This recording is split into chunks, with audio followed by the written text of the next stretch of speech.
Hello and welcome to the next episode of the Jackcast, the Swansea City podcast. I'm your host, Steve Carroll, and joining me this week is Tom Coleman from Wales Online. Evening, Tom, and thanks for joining me. Hi, Steve. It's a pleasure to be here again. How was your summer? It was interesting. There's plenty to talk about, and there has been obviously for a good few weeks, isn't there? So that's why it's good to have you on now that the transfer window is shut and we can, do a more thorough evaluation of things, I think. So, as I say, plenty to discuss. Well, over a dozen signings, I think.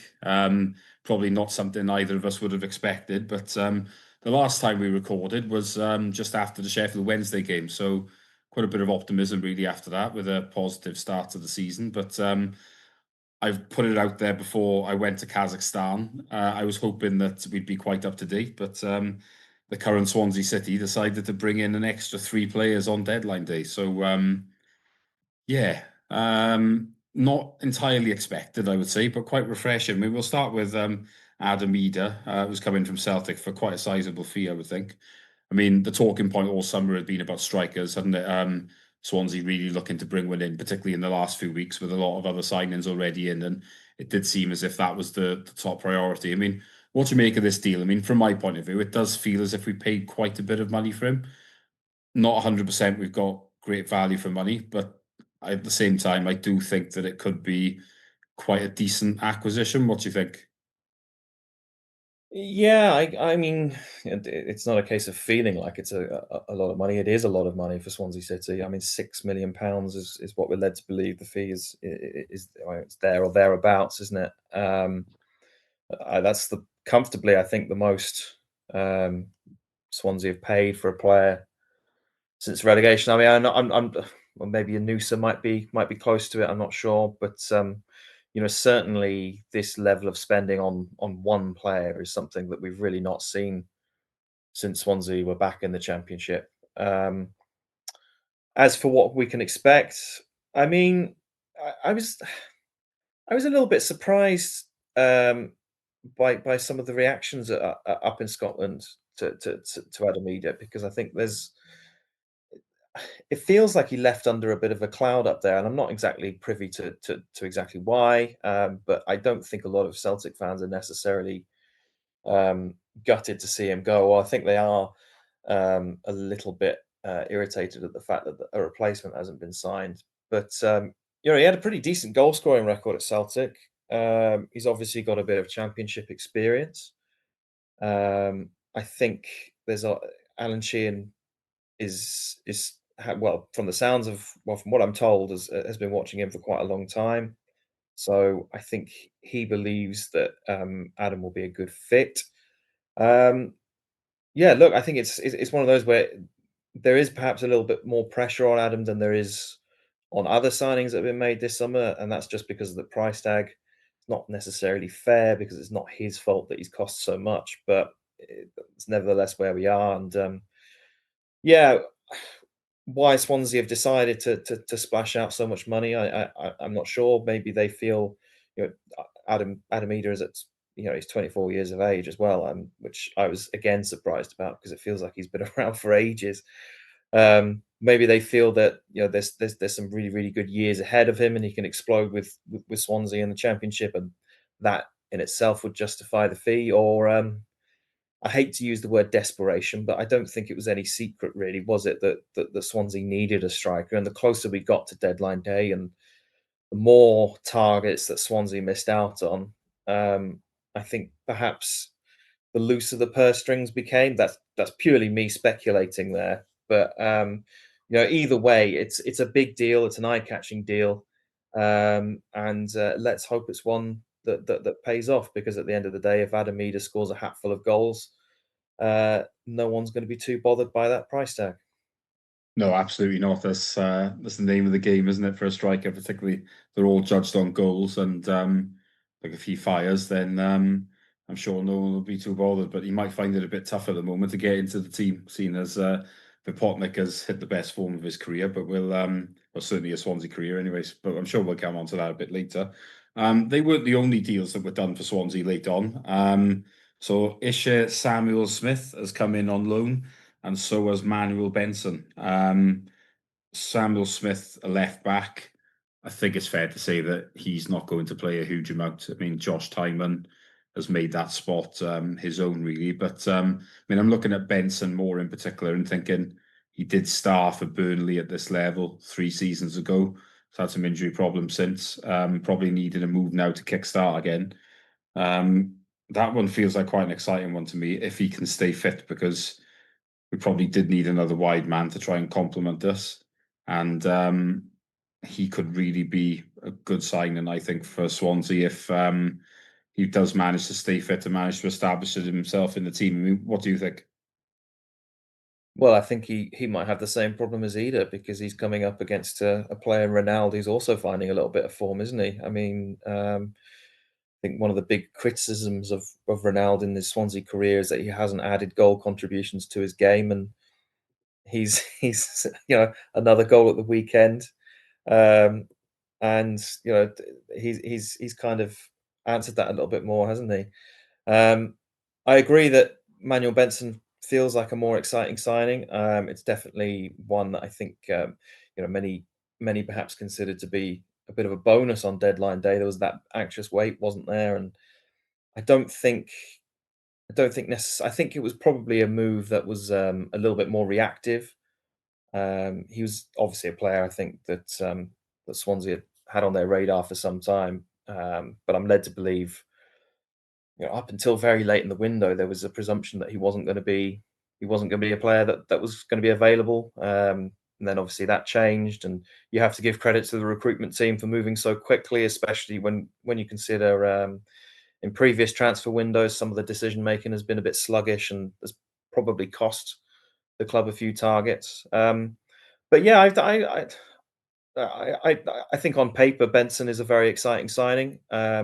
What sort of shape he's going to be in um, is a bit of a question mark for me. He's clearly not played an awful lot of football recently.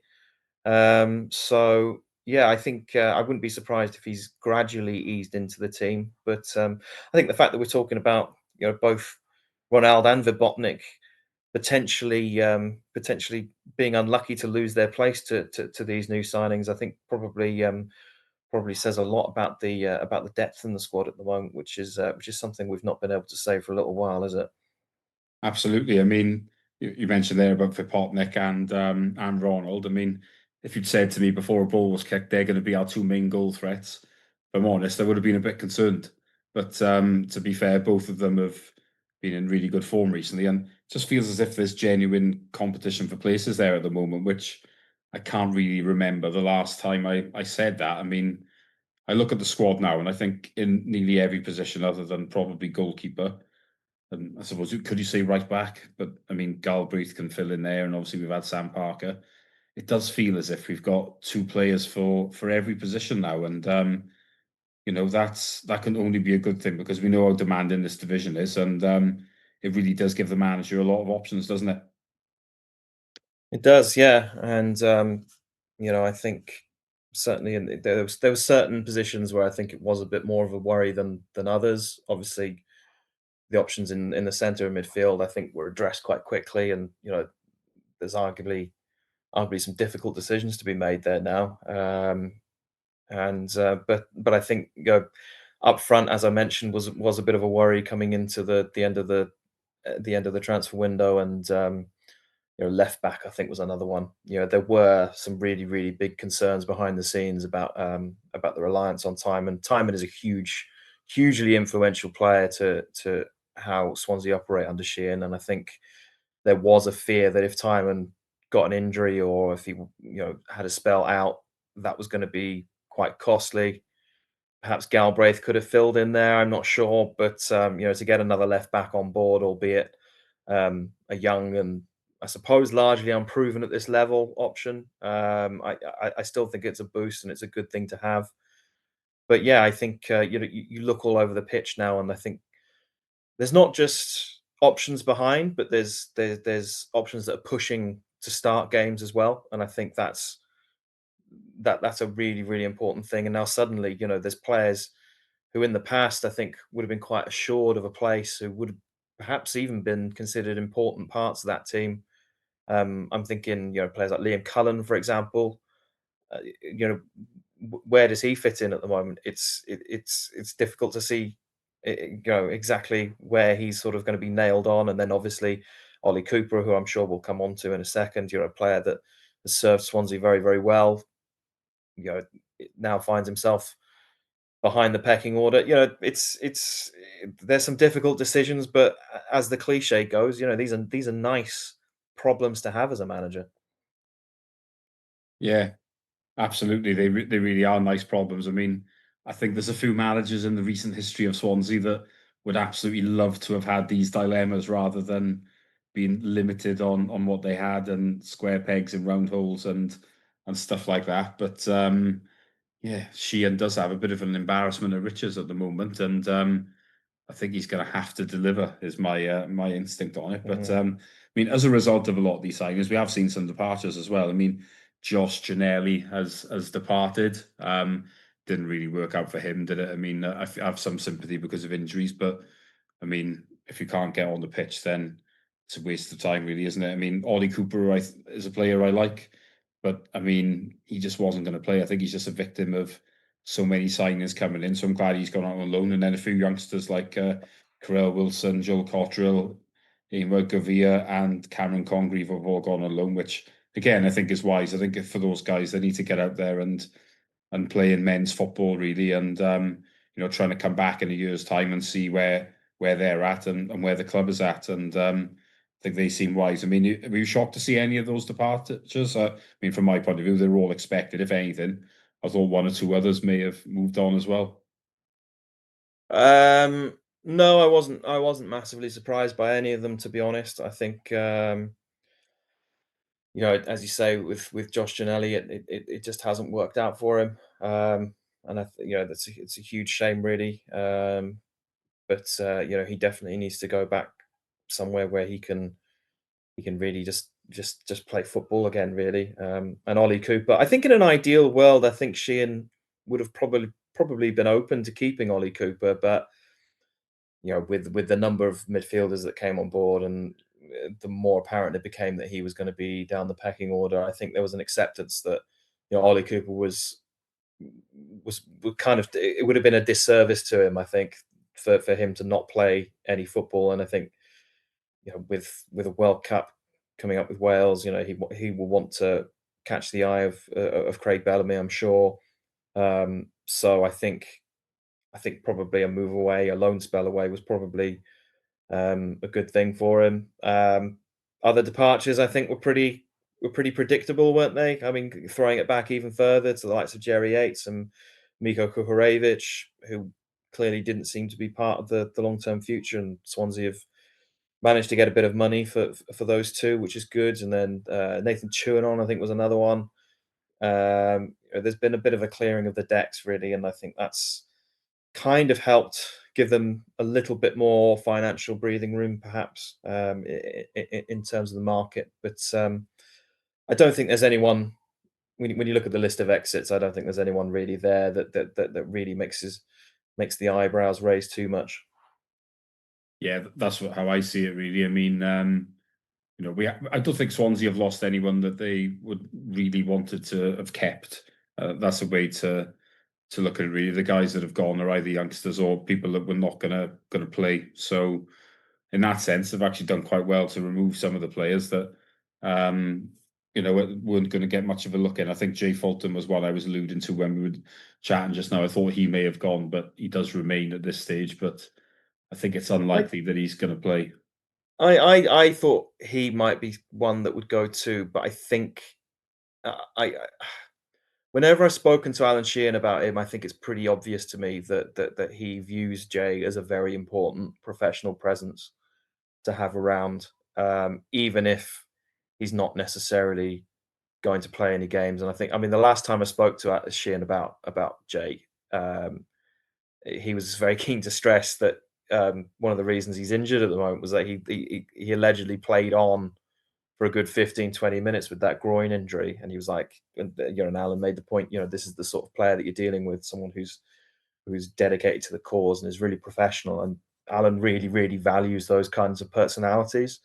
Um, So I think in hindsight, I'm not quite so surprised, but I agree. I don't think he's going to get a massive amount of game time. Um, Perhaps he might be restricted to a few appearances here and there from the bench, but I think he, he might almost play the sort of role that Joe Allen did last season, just to be that kind of senior voice in and around the dressing room, even though he may not he may not get as many minutes as he has perhaps has done in the past. Yeah, I think that's certainly fair, isn't it? But we are still in the League Cup as things stand. I mean, we might not be when this goes out, but there's certainly going to be minutes for extra players at the moment, which can only be a good thing. We've already discussed generally the strength of the squad. I mean, obviously last season Swansea finished in the top half, but I mean, the club is still saying that the aim is to improve on that. But I mean, I look at the money that's been spent and what looks like the quality that's been brought in. I mean, from my point of view, I think the target now should be top six. I mean, would you agree with that? um, I'm not so sure I'd go that far, but I think definitely the expectations have shifted, and I think I think there would definitely be a sense of disappointment if Swansea aren't at least part of the conversation for top six. Not just because of the amount of money they've spent, but also the type of players they've brought in. And I look at some of Sheehan's predecessors and their frustrations in the transfer market, and I think many of them must be green with envy about the squad that Sheehan's been allowed to build. Um, but the flip side of that is, and I think you alluded to it earlier. I think there is probably a little bit of pressure now on Sheehan to deliver.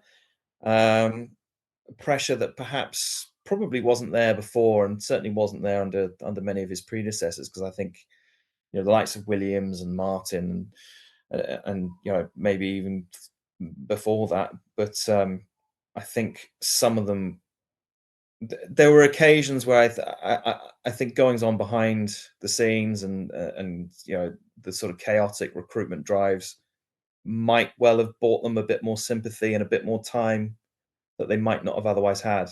I'm not sure Sheehan is going to have that luxury, and there's certain things like I mean the style of play, for example. I, I I think that may well become more of a talking point if Swansea have a difficult spell, which I think they probably will. I don't think Swansea are yet good enough to be a sort of team that's not going to have a difficult spell at some point. And it will be, say they have a run of 4, 5, 6 games without a win. That's going to be the real test of not just this squad, but of Sheehan's coaching credentials as well, and how they navigate that. I think could be defining for their season.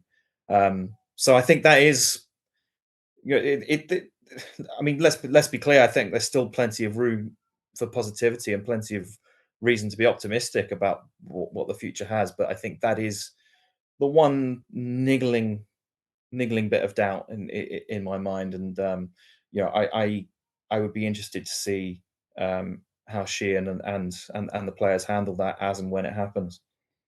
Yeah, I think the interesting thing for me is as well, with what has been spent, I mean, the ownership has shown a bit of ruthlessness already, I would say. We will come on to that shortly.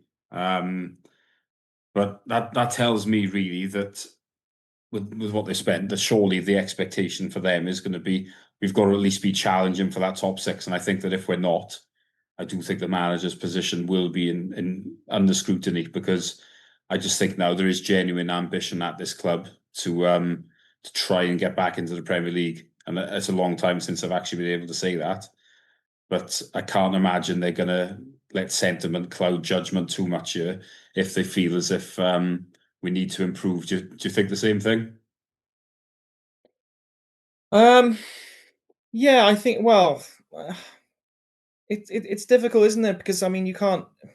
You've got to be patient with these things. I mean, you can't be where Swansea were, a season or two ago, and then suddenly expect to be in top six overnight. It's not. It's and even in the space of one window, it takes time for these things to click. And I think although they've signed a really good caliber of player, in my opinion, um, and I think Sheehan kind of alluded to this after the game on Saturday. It's still going to take a little bit of time for it to click. It's going to take a little bit of time for it to gel. There's certain players who are still starting to find their feet in the championship. I mean, Malik Yakuye, I think, is a decent example. We've seen. I think we're finally starting to see. I say finally, he's not played that many games, but you see what I mean. I personally thought he had a bit of a shaky start when he first came in, but I think he's shown signs now that he's starting to grow and find his confidence. I thought he was excellent on Saturday, but I think that's just one example of the sort of growth that's going to be needed. Um, Obviously, there are players who will hit the ground running. I mean, Galbraith has been fantastic. Stamenic looks like a brilliant acquisition. I think Stamenic is already a key part of the way that Sheehan wants to play. That sort of big birdie midfield presence that will get a steely tackle in, win the ball, and produce a driving run at midfield. That's Sheehan all over, really, isn't it? So it's about getting it all to click, and that is going to take a bit of time. But at the end of the day, I think you are right. There is going to be that overarching expectation, and if say we get to sort of Christmas time, and and Swansea are well adrift of the top six, I think it will be seen as a disappointment. Just how the owners will see it, I think, will be interesting, because I think the owners' argument will probably, as I'm sure you've as I think you've alluded to again, is the owners will feel, look, we've backed him, we've given him the tools. Um, it's now down to him to deliver it. Now, I mean, I'm not sure what the goal is from the owners. I don't know if necessarily they've set an ambition for Sheehan to meet. I don't know if they've set the target of top six. Um, but certainly there needs to be some sign of Swansea at least building towards that. Yeah, hopefully we see it over the next few weeks. Yeah, I think we will. And yeah, I think we need to move on now to another major talking point, don't we? The Swansea City obviously appointed a director of football at the beginning of the year, Richard Montague. It was hoped that this would be a long-term appointment. It's not proved to be the case, is it? We found out on Thursday that he would be moving on from the club. Also, James Morgan Snowley is moving on, and I think there's other scouts as well that will be departing. What do you make of it? I mean, it seemed to come out of nowhere, really, didn't it? I mean, some of the stories that we've read seem to suggest that maybe he wasn't needed so much anymore. But it's a bit of a surprise, isn't it? You wouldn't have expected a director of football to move on so quickly, and that was what I meant really by the ruthlessness of the club at the moment. He hasn't been here long, but he's already been discarded because they think he's surplus to requirements. Yeah, look. I was just as surprised as anyone when it happened. I mean, put it this way: we, both myself and some of my colleagues in the press, were actually due to sit down with Richard to discuss the transfer window just before the Hull game on Saturday, and that was the case. Well, up until the news was announced, really. So I think it took everyone by surprise. From what I understand, Richard himself wasn't informed of the decision until a few days before it came out either. So I think it took him by surprise as much as anyone. Um, but look, I find that there is this narrative, as you just said there, that you know Richard has been seen as being surplus to requirements, and I'm not saying for 1 minute that isn't true, but I think if we take that for face value, I think it does open up some interesting questions. The first of which is, if Richard was this sort of bit part of it, then why did the club seemingly not really sort of dispel this idea that he was the leading man? I mean, and I mentioned this in the piece I wrote on this after it broke.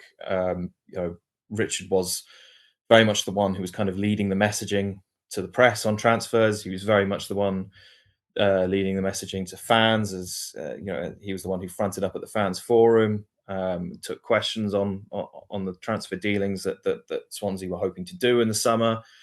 And then you go further back, he was the one who faced the press alongside Alan Sheehan. I mean, this is just to suddenly turn around now and say that he didn't really do anything. I find that a little bit curious, if I'm honest. And but it the one thing I think we cannot be completely sure on is the point that you made at the beginning, which is the ruthlessness of it. Whether this proves to be the correct decision, I think time will tell. I think the one concern I have is the point about the scouting. It's not because it's not just Morgan Snowley either. I think a couple of others have left as well.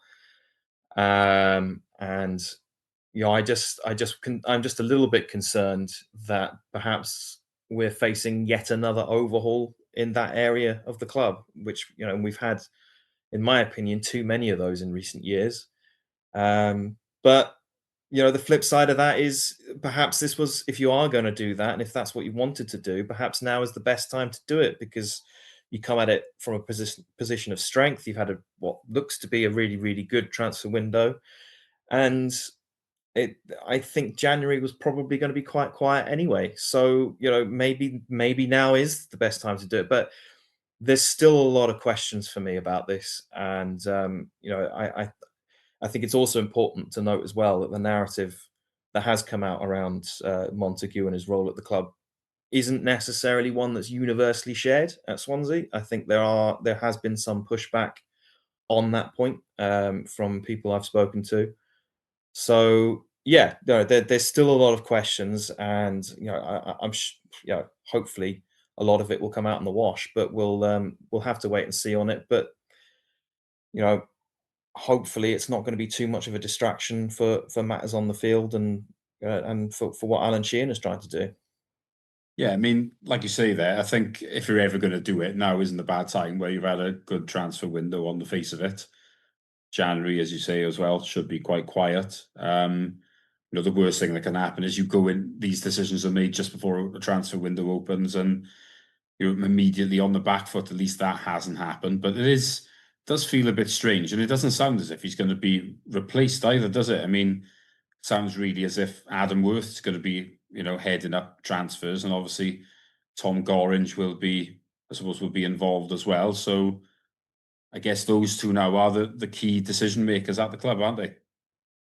Yeah, and I think I think we're gonna hear Adam Worth's name a lot more when it comes to recruitment. I mean, we've heard it a lot already, haven't we? I mean, because w- in hindsight, it felt like a recalibration of the narrative really around the processes around recruitment at the club. Adam was quoted in, I think, more or less every Yeah, I release think for he each was. each signing. And I mean, when it first happened, I was initially like, I didn't really think too much of it. But the longer it went on, and the more often it went on, it did feel like a, a point was trying to be made there. And I think that was further backed up by what Alan Sheehan was saying in the press. I think if you look back to his comments in press conferences and things like that, Adam was very much the guy that would be in line for a lot of the praise from Alan Sheehan. Richard was very often not mentioned at all. So perhaps it shouldn't be necessarily a surprise that Adam is now going to be the leading one. There's certainly a feeling within some corners of the club that he's been a key driver in the summer window, and I mean he's certainly been key in identifying talent. But yeah, he is going to be. He is when it comes to recruitment, he is very much going to be head honcho, and it'll be interesting to see how the dynamic works.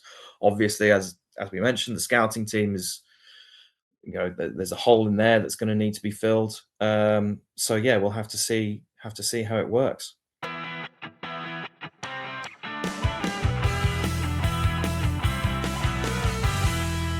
Right. So in part two, we're going to move on and talk about the actual football.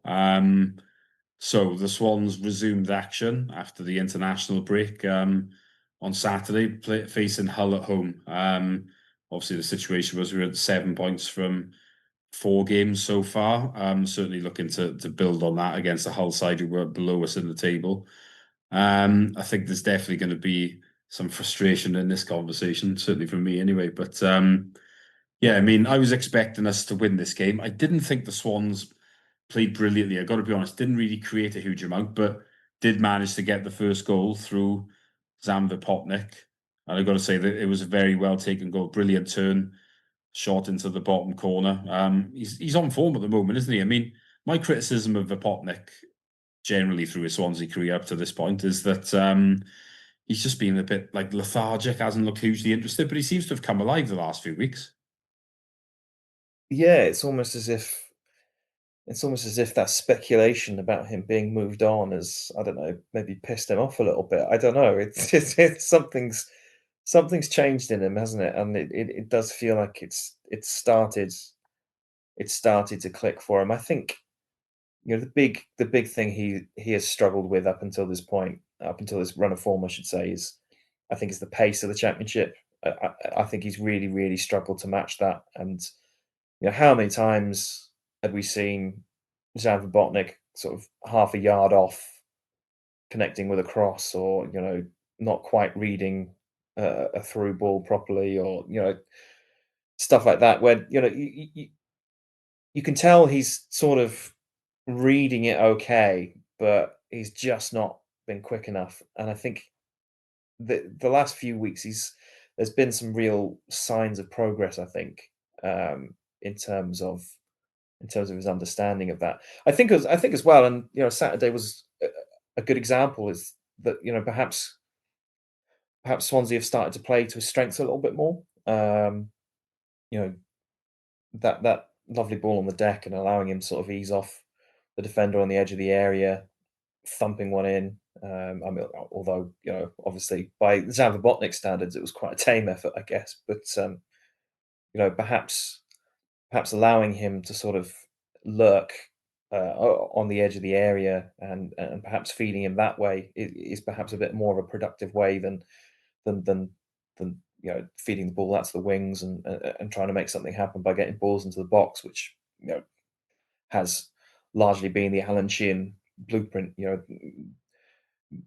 Playing out wide has been a very, very important part of how Sheehan wants to play up until now. And um, perhaps there's been some sort of recognition that maybe that doesn't necessarily bring out the best in Verbonic. I don't know. I'm purely speculating here, but he certainly looks to be far more confident, and confidence is everything in a striker. And yeah, he's looked dangerous. I think you know I suppose some critics might say, well, apart from the goal, did he really offer an awful lot? I would say he did. I mean, his work in the build up, in my opinion, has never been the problem. The problem has always been that aspect of finishing, of actually, you know, rounding off chances, and turning those half opportunities into something more. And I think we're starting to see that predatory instinct again. I think it was quite interesting to hear Hull's manager speak after, whose name temporarily escapes me, but he actually worked with Verbotnik at Maribor, and described him as a fox in the box, which with an accent was quite a funny thing to listen to. But clearly there are a lot of people out there who rate him, and behind the scenes at Swansea, a lot of people have rated Verbotnik, and there's been a really big willingness for him to come good.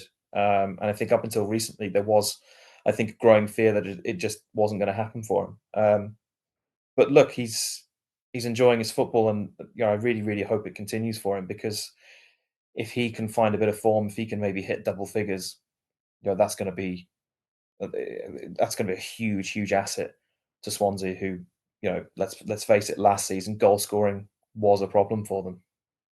Yeah, absolutely. I mean, you talk about double figures there. I mean, he's already on 3 in the league, 4 in total, and obviously they've all come in consecutive games as well. So I would think that double figures would be the absolute minimum. I think he should be aiming a little bit higher than that now, really. So, but it's certainly a good thing. And like you say, I do think that, almost the talk of him going has been a bit of a boot at the backside, and he's played differently since. So that has to be a good thing. But I mean, that goal came not long before the break, and hoping to take that lead into half time. But it didn't pan out that way, did it? And I mean, I'm sure there's probably one or two who are listening to this who decided to wisely put money on another former player scoring against us. And obviously, it was Ollie McBurney on this occasion, a man who we were linked with in the summer coming back. And I think to add that into it as well, it made it sort of inevitable, didn't it, that he would be the goal scorer. And yeah, he didn't celebrate either, did he?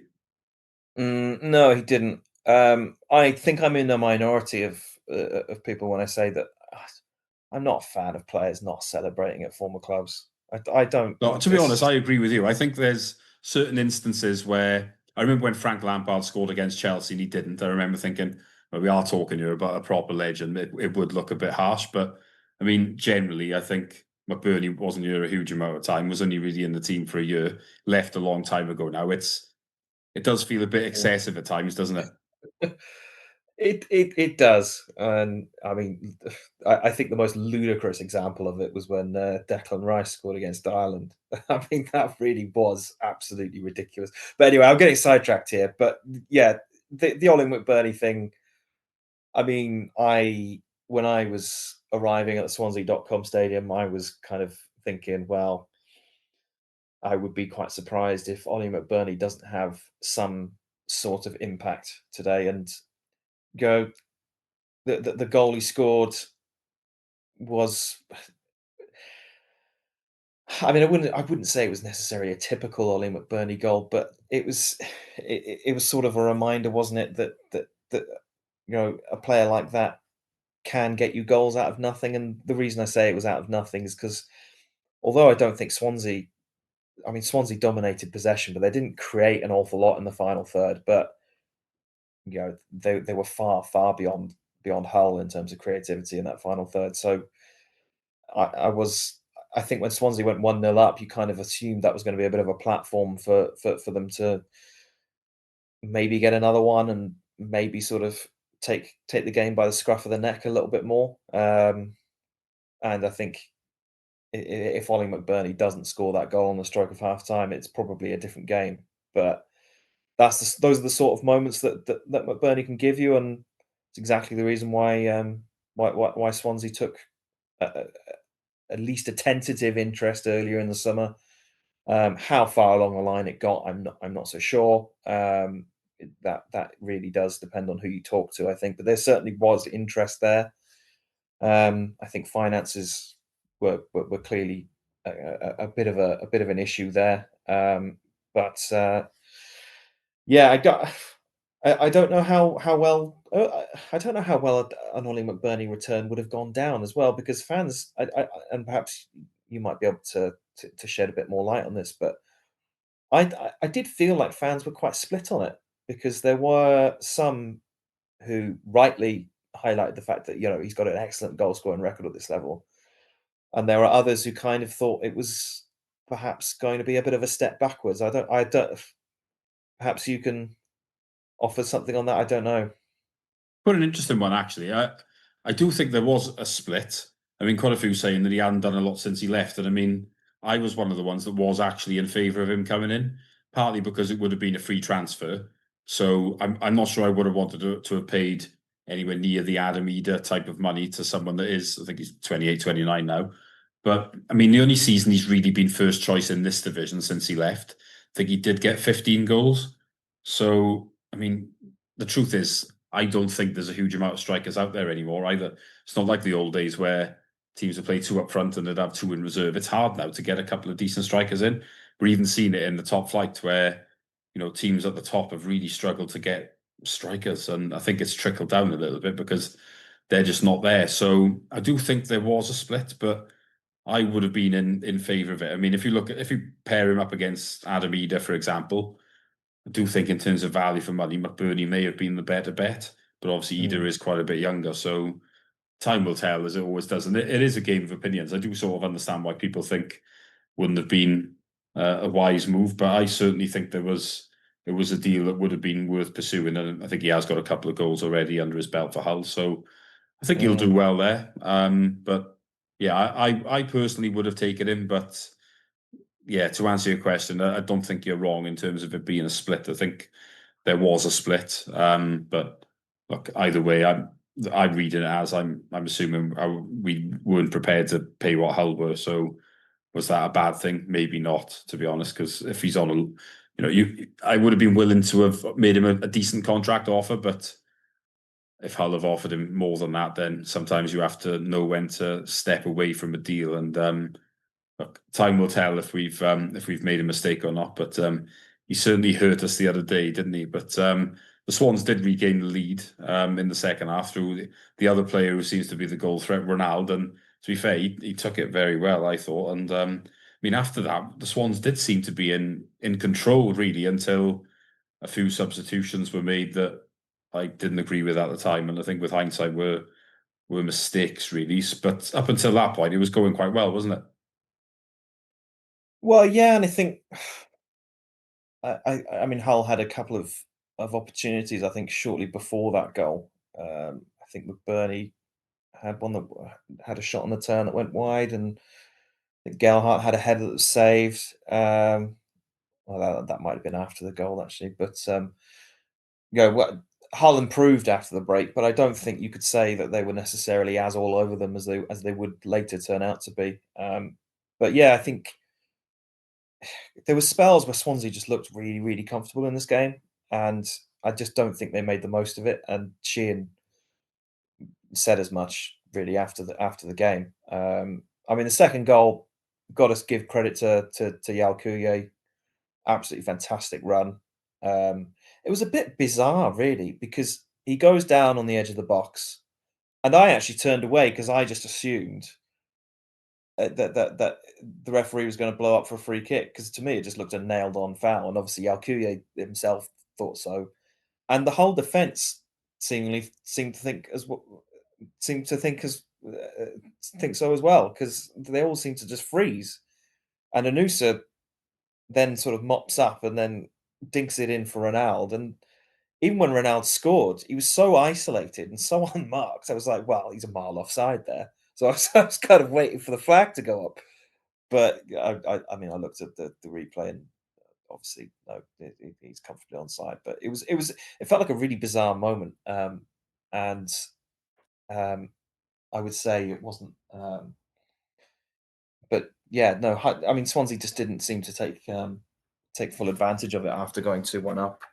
Those substitutions, I agree. I think they lost quite a bit of momentum after that, and that's a bit of a shame, really, when you think that there's been times even this season where I think substitutes have come on and changed the game for the better. That wasn't the case this time around, I don't think, and that is a disappointment.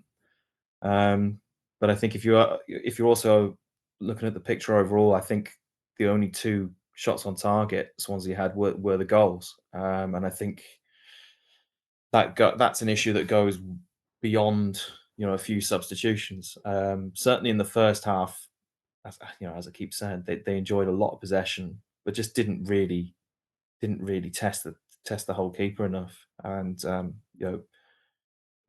as the game wore on, you'd have to say that it's not for Lawrence Vigouroux.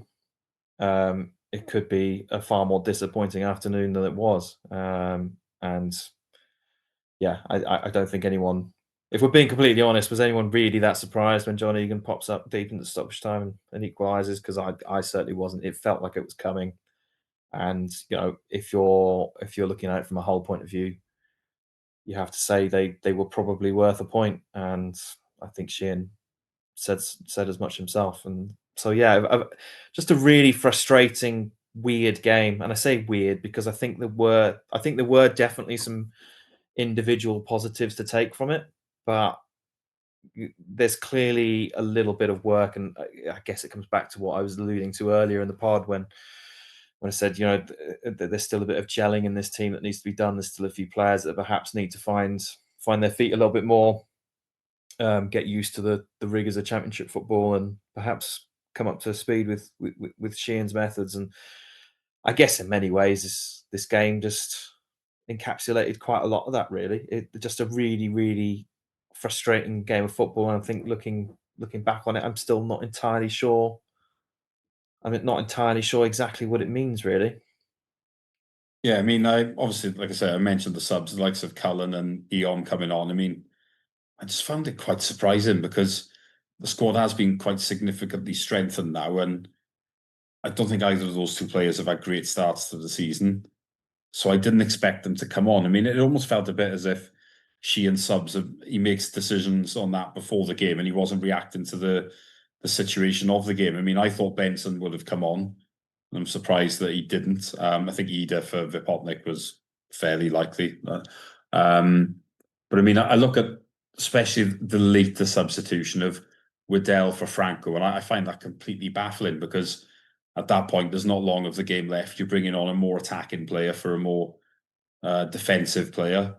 I don't know why you would do that when you've only got a one goal lead. And obviously, at that point, the aim is just to try and see the game out. So I think the manager does need to look at himself because they were decisions that I don't think anybody else would have made, particularly that last one. I mean, I'm still scratching my head now trying to think of an explanation for it. It just doesn't make any sense to me whatsoever. And I think the other thing that disappointed me was, as you say, didn't create enough going forward, considering we had a hell of a lot of the ball. I mean, the two goals came from the only two shots on target. Now their goalkeeper hasn't had a save to make, has he? I mean, on the ones that No. obviously he could have saved, he should have. Like he's not made a save in the game, so that's frustrating. Whereas Lawrence Vigouroux has made quite a few, and as you say, I mean, at the end Hull were pushing, and will feel that they would have deserved that equaliser. But I can't help but feel, from my point of view, like it's 2 points thrown away, and I think that is a criticism for me across a few of the games. Is that ironically, this is the first time where we've conceded from open play. So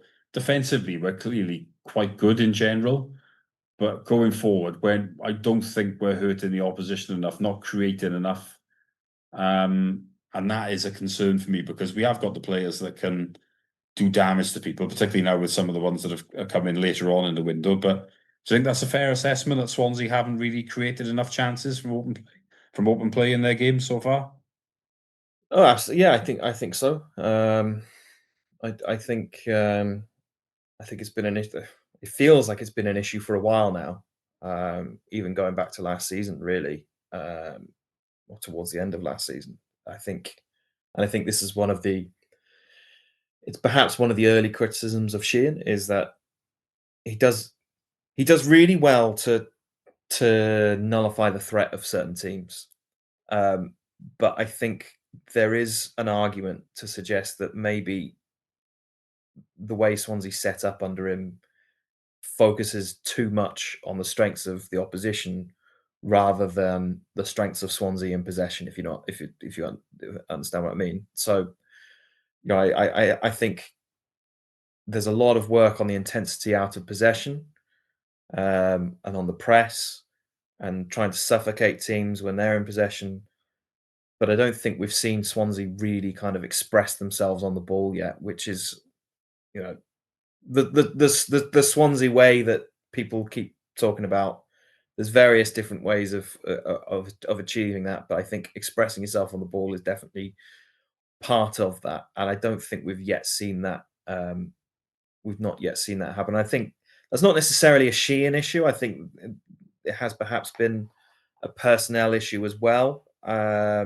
I think there's been times when Swansea have been let down by a lack of quality at key moments, and perhaps a lack of incisiveness, particularly in and around the box. So I don't think it's solely down to Sheehan, but it is nevertheless something that he is going to have to solve, particularly after being so well backed in the transfer window. I mean, you mentioned Adam Eder coming on for his debut. Um, I thought it was. I don't know about you, but I thought it was quite a quiet cameo. And I hope there's going to be more to come from him. Um, I was a little bit surprised not to see Benson, but as I said earlier, I think there's still perhaps a little bit of uncertainty over his fitness and where he is in terms of his conditioning because as I mentioned, he's not played an awful lot of football, but there's definitely options there to address it, and you would hope that Sheehan finds finds the right formula, and can solve it, because I think there's definitely the tools there to create a team that can really hurt other teams in this division, and score goals. Yeah, definitely, and it does feel as if, as you say, that needs to be worked on. And I mean, I also agree. Ida's cameo was quite quiet, but did feel like we were getting under the cosh at that point, I suppose. So it's only a Yeah, few it's perhaps minutes. a little bit unfair to No, no, I think you're pick right, him but I out, think but there's reasons for it, isn't there? yeah, of course, yeah. So that's all there. But I mean, I do think that. I mean, we're not going to touch on the Forest game too much because by the time this goes up, it'll be about to be played, and then it'll be a little bit out of date. So we'll focus more on Birmingham. But I mean, I look at the Forest game and think obviously it's a free hit against a Premier League team who may make a few changes, but I do expect the Swans to do similar. I mean, either is someone that I'm expecting to start that game. I mean, it's a very quick turnaround, isn't there, between Forest and Birmingham? I mean, with the Forest game being Wednesday evening and then Birmingham Saturday lunchtime. I mean, you can expect changes, can't you? We might see a few, full debuts for people. I mean, we talked of Ida and Benson, and obviously we don't we may see a situation where the left back comes in, Sam Parker, but we are playing a Premier League team at the same time, so I don't think there'll be the type of changes that we've seen previously, but I think we can also expect, can't we, to see maybe three or four come in to freshen it up, and it'll be interesting to see if any of them can stake a claim for a regular start. Yeah, definitely. I agree. I don't think it's going to be wholesale changes at all. But I do think we might see. I mean, Adam Eder, I think that's a good shout. Not so sure on Samuel Smith, um, just because, yeah, if this was against Plymouth, perhaps I could see him. Perhaps I could see him playing, but given his age, given his lack of experience, Sheehan may decide that perhaps he needs a bit of protection. Um, I'm I'm thinking, of course, about the example of Nelson Abbey, who came on and had a shocker in the League Cup, albeit against lower league opposition, and that pretty much finished his Swansea career. So I would look at that and urge caution. But I mean, I wouldn't be surprised if he was involved in some capacity, but maybe a start might be a little bit beyond. But then, the flip side of that is, you can't. Can you really have Josh Tymon starting every game? I don't Yeah, know. So this is what I there mean. I just think they're going to have to take him out at some point, aren't they? there is definitely going to have to be a decision there. But I think it would still be a brave decision to put Samuel Smith there against Premier League opposition. Albeit, let's bear in mind as well, Forest are probably going to make a number of changes as well. So I mean, it'll be interesting to see how seriously they take this game. Obviously, with Ange Postecoglou coming in, there is a little bit of an incentive there to get off to a good start, isn't there? But I think, well, I also think Nottingham Forest might well see this competition as something as one that they can realistically win. But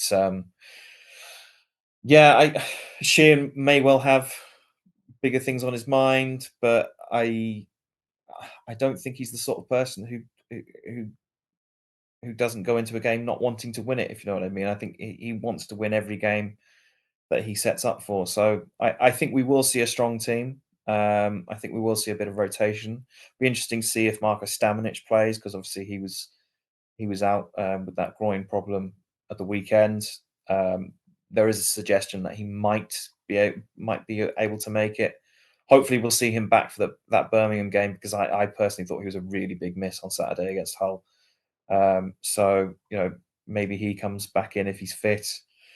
Some of the players who are on the bench at Hull may well get a chance to start, but it's difficult. I'm completely speculating. I have no idea how Sheehan will approach it. Hopefully, we'll get a bit more clarity on that in the next couple of days. Although that will be no good to the people listening to this pod, because it will have already happened. So there we are. Yeah, that's why I wanted to make this section a bit brief. So we're all that's definitely enough on that. But we'll look ahead to the Birmingham game. As I say, there is a quick turnaround, but I mean, I was actually on a Birmingham podcast yesterday, the Tilton Talk Show. So that might go up over the next couple of days. It's quite interesting, the conversation I was having on there, that Birmingham haven't been great in the last couple of games. I think they've only had about 10 shots at goal between their last two fixtures.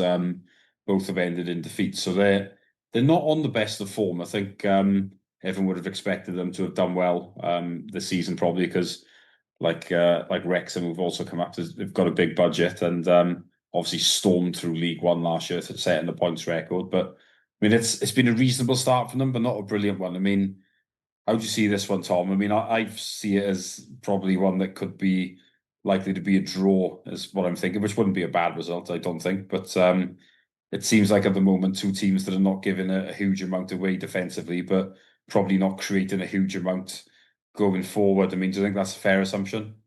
Yeah, I think that's a very fair assumption. Look, I think Birmingham were very heavily fancied, weren't they? Given the amount of money they've spent in the last year or so. It's been a bit of a sticky patch for them. I think it's what is it, 3 defeats in all competitions now. I think St Andrews is always going to be a tough place to go, and Swansea are definitely going to have to get their game plan right to take something from this game. But I think they will head. I think they will head to St Andrews with a certain level of confidence because as disappointing as it was on Saturday in terms of how it finished against Hull, it does preserve the unbeaten record, and that does allow a little bit of momentum. Obviously, as we've mentioned, there's a couple of players who will feel they're in decent form heading into this game, and then there's other players who could potentially come in, like your Adam Eders, like your Manuel Bensons. So yeah, I think there's every reason for Swansea to believe that they can go there and get something.